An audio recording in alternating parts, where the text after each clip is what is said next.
Welcome back, you guys. Today, I'm gonna go hard on you guys, okay? I'm gonna go hard on you because the other day, somebody went really hard on me, made a really good point, and I did not like it at all. I have not stopped thinking about it because he's right. And I don't like that. I don't like that. I don't like that he called me out on something that I'm so guilty of and that he's right. And that I feel convicted of it, And therefore, misery loves company. So I'm going to call you guys out in return because I'm toxic like that. And honestly, I just want to help you guys. I do. And this is the thing. We got to face the ugly to actually improve. Because you cannot change what you don't acknowledge, right? You cannot change what you don't acknowledge. So let's acknowledge it so we can change it. And this is what he told me, okay? So he told me, so we were talking about skiing. I was like, oh, I ski. And he's like, do you though? I'm like, yeah, I've skied since I was like 3. There are people out there that say they ski, but then they're like, I haven't gone in like 6 years, but yeah, I go.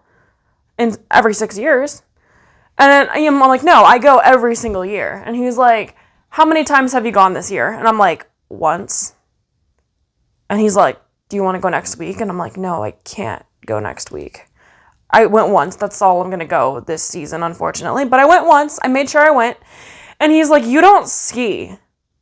He's like, I'm sorry, but you don't ski. He's like, I go out there every weekend, multiple times a week. I ski. And I'm like, you're also retired. So, but he had a point. He had a very, very good point.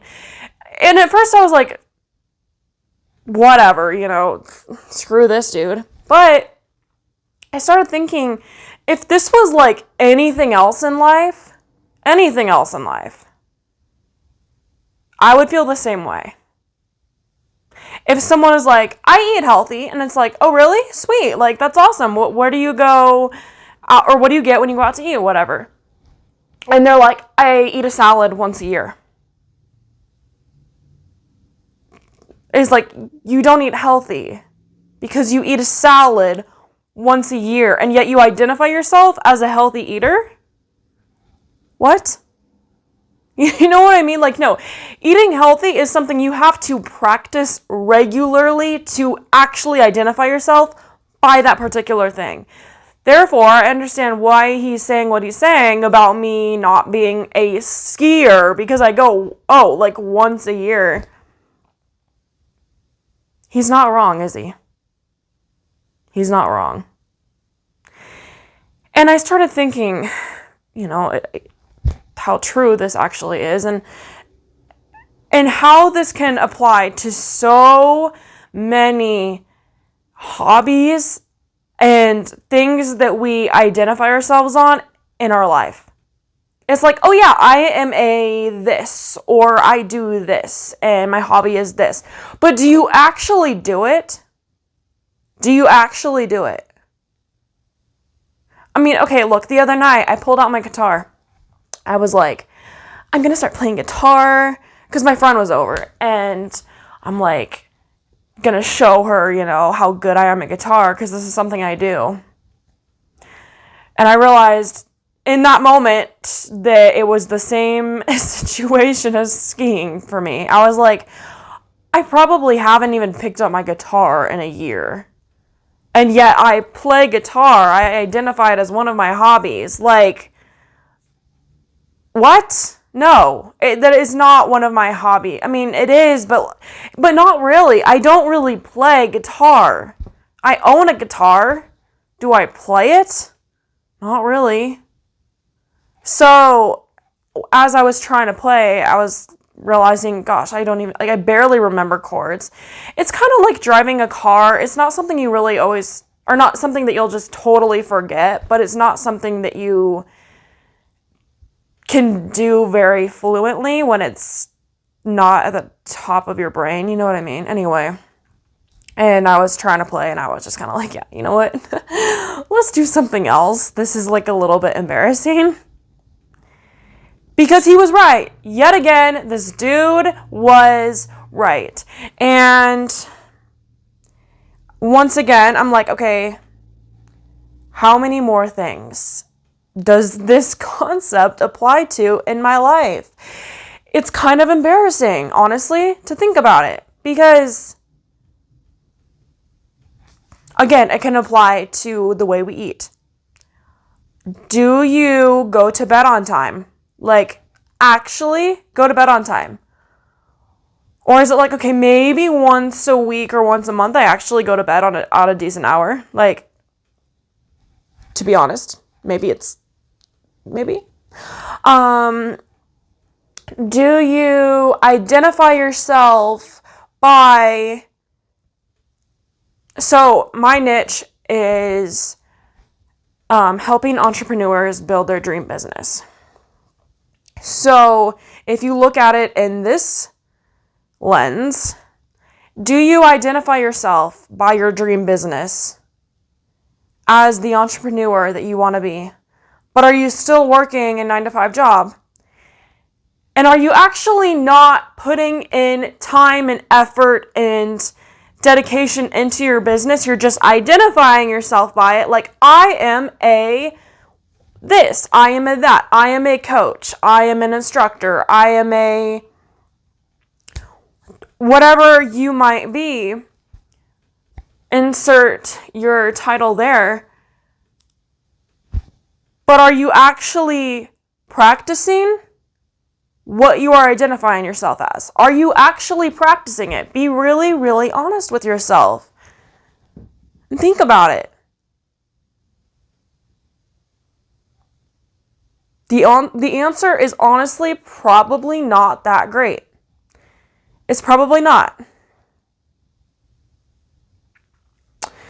Because I am realizing more and more and more and more things in my life, the more I talk, that I need to change after seeing it through this lens, and it's awful.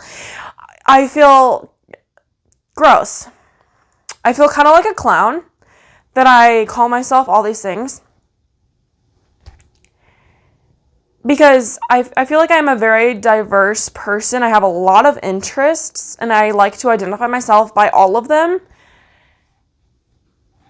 And I'm starting to think, like, okay, so maybe should I not identify myself by all of these things if I'm not, like, actually practicing all of these things? Like, sure, it's something I sort of like to do, but if I'm not actually doing it, does it mean that I can't identify myself by it? And I'm not trying to say, like, no, because if it's something that you enjoy doing, and it is something that you do somewhat, there are people who don't do that particular thing, and it is something you enjoy. So I'm not saying, like, you can't say that that's not something you do, because it is something you do, even if other people do it more or do it less. But maybe just consider how much you are, I guess, portraying that identity for yourself. And lead your identity with something that you actually want people to associate you with. Because if I identify myself as a skier, but yet I have no desire to go out and ski with this person, because I honestly don't ski that much, like, why would I identify myself by that? Why not identify myself as something that I genuinely enjoy doing, like coaching, for an example? What if I led with my identity as a coach? Maybe that could have been a potential client for me instead. So what is there in your life that you could lead your identity with? Maybe your practice, whatever your business is, whatever your dream is that you're focusing on, your hobby that you are trying to turn into a business. What if it's something like that? What if you led with that identity and not all of these other side things that you kind of have your hands in and kind of don't and kind of do, you know what I mean? And the thing is, I think it's also really important to confront this, because the thing that we want to do the most is the thing that we're not doing. It's the thing that we're avoiding. I could do an entire another episode on why this is. I think it has a lot to do with fear of both failure and success. We should uncover that in another episode. But like actually do that, because that would be a really good one. But yeah, the thing that we want to do the most is the thing that we're avoiding, which seems upside down, but it's the truth. And the thing that we don't want to do are the things that we're doing. I think I actually did an entire episode on this itself. It's ridiculous. So it's the same concept as that with this particular topic. And you know what? The people who genuinely win at life, in life, genuinely win, take the W, are the people who actually do the things they want to do. And I know that sounds so simple. It's like, well, obviously. But the thing is, like I just said, the things that we want to do are the things that we avoid doing. And it's literally that simple. It is literally that simple. So, if there's something in your life that you genuinely want more than anything, just start doing it. Start doing it. Identify yourself by it. Start putting in the practice towards that thing, and I guarantee you're going to win at it. You're going to, because the other people who want that thing also probably aren't putting in the work. Could guarantee it. And I know the hardest part about doing said thing is holding yourself accountable. Holding yourself accountable, believing in yourself, because maybe you're not doing it because, again, fear of failure and success. And the hardest part about that is just finding that comfort in yourself, which is why I highly, highly, highly encourage you to hire a life coach, because this is something that I have had to do personally.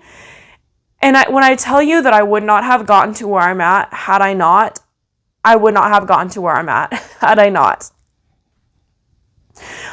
It probably honestly never would have gone anywhere. I don't think it would have gone anywhere, because when I hired a life coach, my coach genuinely believed in me, because I had a vision, and my coach knew it was possible because she also had a vision and was able to execute it with help herself with a coach. And like coaching is kind of like one of those things, like it's like a positive snowball effect, because you see how much it changes you, and then you want to start doing it. And anyway, I want to help you with your dream, because I guarantee you it's not as crazy as you might think. I guarantee you it can happen. And I want to hold you accountable because I love doing that. There's nothing I love more than, it's bad, but holding people accountable. Yeah.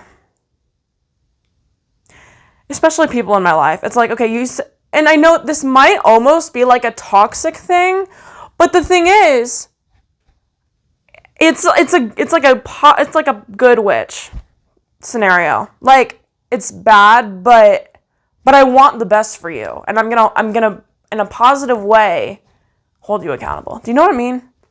Because I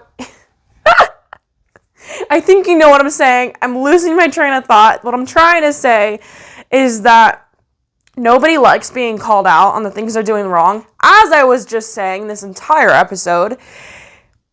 But when you are called out on the things you're doing wrong, and you are put in your place and been like, you know what? You're right. I have not been doing this.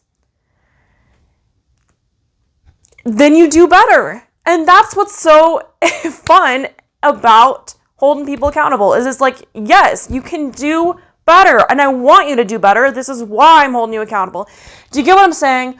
Point is if you are interested in a free discovery call, you can book a link. Oh my gosh, you can book a free discovery call in the link in the description below. It's a free 40-minute discovery call to just kind of figure out what your goal is. Are we a good fit? And see where we can go with whatever your dream is. And you can also check out my social media. I post a lot of free content. Make Waves Coach on almost any social media platform. And also you can follow me on my Mermaid account at Mermaid Kassandra, as that is one of my hobbies that I very much identify myself by and very regularly practice, dare I say. It's really, honestly, a cool thing for you guys to check out. It's how I got into coaching, long story short. Also, check out my podcast, Make Waves Coach, Mermaid Kassandra, or sorry, not Coach, Make Waves, Mermaid Kassandra, available every place podcasts are found. Sorry, it's been a minute. My brain is fried.